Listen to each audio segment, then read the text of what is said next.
I'm kind of crazy about this rye bread we're going to make today. If you like rye bread even a little bit, you might just love this one. I've made this bread many times now, and people seem to like it a lot. This recipe is originally a sourdough recipe, but if you don't keep a sourdough culture on hand, don't worry, it works just fine with instant yeast as well.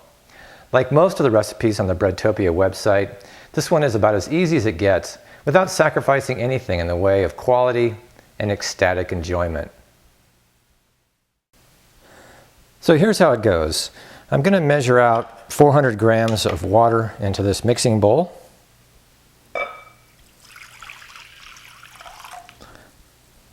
To which I'm going to add some starter. And I'm going to add about 1/3 cup of starter.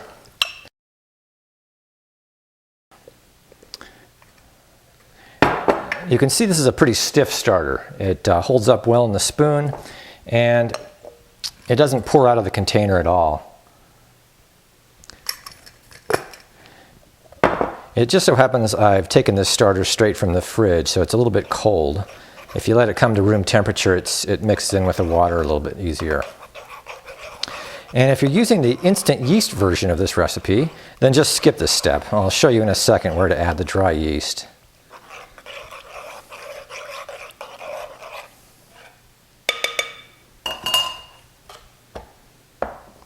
Now we add ingredients into the water starter mixture, and that consists of 2 tablespoons of molasses,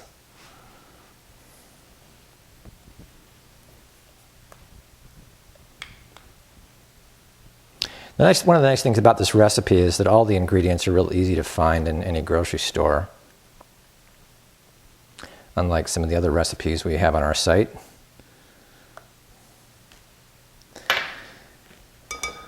Now, as we go, sometimes it helps to stir a little bit just to get things incorporated.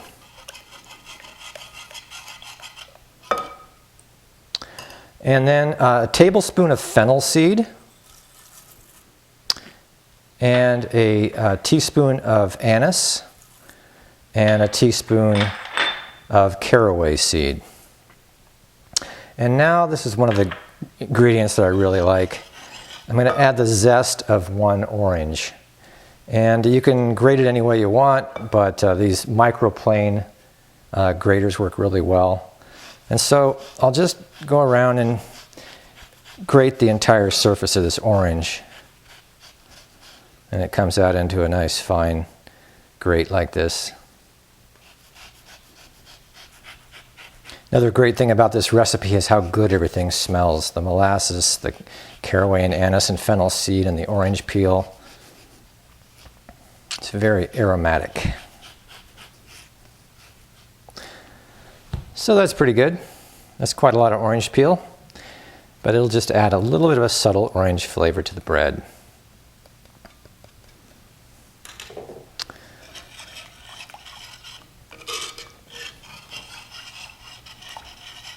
So that takes care of the wet ingredients, so we'll just set that aside for now. Now we're going to put together the dry ingredients, which consists of rye flour and white flour in about a 50-50 mix. Now I just happen to have whole rye berries on hand, so I'm going to run it through my mill.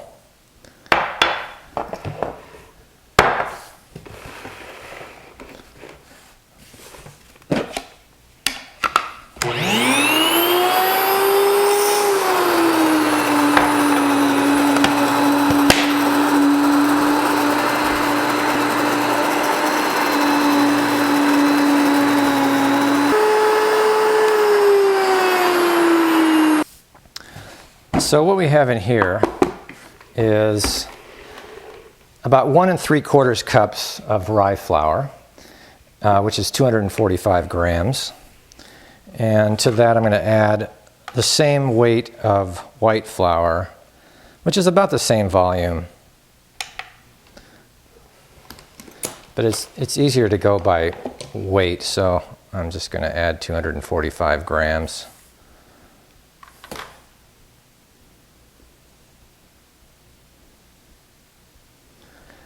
Okay.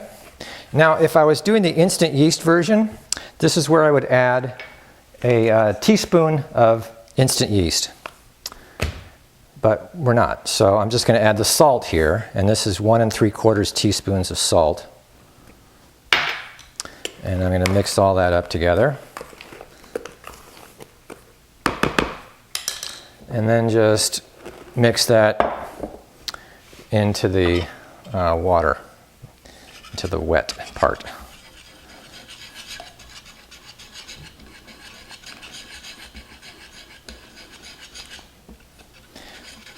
And for this, by the way, I'm using my Danish dough whisk, which I love dearly.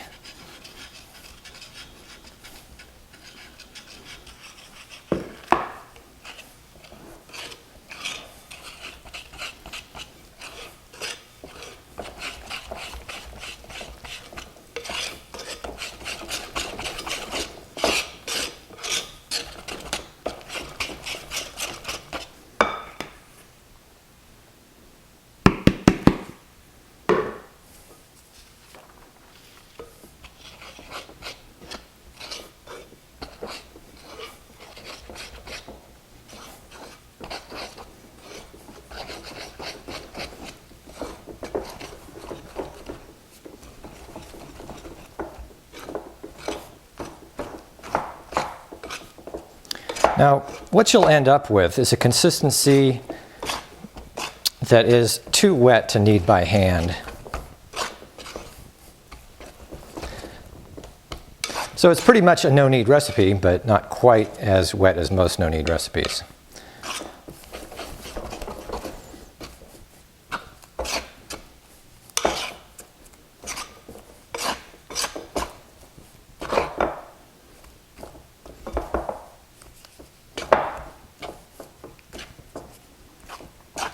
Now I'm going to play around with this a lot in front of the camera so you can get a feeling for the consistency of the dough. You can see it's really quite wet and shaggy. So that's about all I need to do in the way of stirring for now. But I'm going to come back in 15 minutes and give it another stir. Now, while this is resting and the flour is hydrating, I'll just mention that the real magic of a really wet dough, like no-knead dough, is that the gluten manages to develop by itself if simply given enough time and if the dough is wet enough. And since this dough isn't quite as wet as it could be, I'll compensate by stirring it a couple of extra times at about 15-minute intervals to develop the gluten further. Now, rye doesn't have much gluten, but the white flour that I mixed in with it does, which is sufficient to give it the rise that we're looking for. Okay, so it's been about 15 minutes, and I'm going to give it another stir. It's already stiffened up quite a bit since we first put this stuff together. So this really is kneading. It's just kneading with a whisk instead of by hand.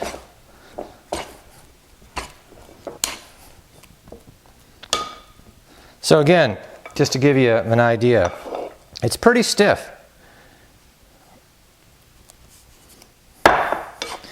So what I'm going to do is let it sit for another 15 minutes and come back and give it one more stirring. And then we'll be done for today. And by the way, it's a good idea between the stirrings to cover it with plastic so it doesn't dry out too much.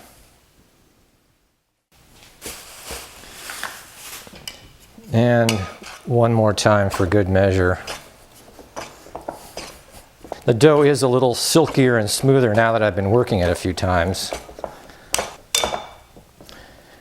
Okie dokie. That's pretty much it for now, but I just want to mention one more thing. Now, normally I'd mix this dough up at night and let it proof until I bake the next morning, about 10 to 12 hours later. So if it was night right now, I'd cover it with plastic and let it sit at room temperature until the next morning. But I'm shooting this video during the day, and if I let it proof the entire time until tomorrow morning, sitting out, that will be too long. It will overproof. So I'm going to stick it in the refrigerator until tonight, and then take it out before bed to let it resume the proofing process at room temperature. Putting it in the refrigerator will slow down or retard the proofing process just enough. So this is a good thing to know about anyway, as it's just a good way of making your bread baking conform to your schedule. So away it goes until later tonight, and then I'll see you tomorrow morning.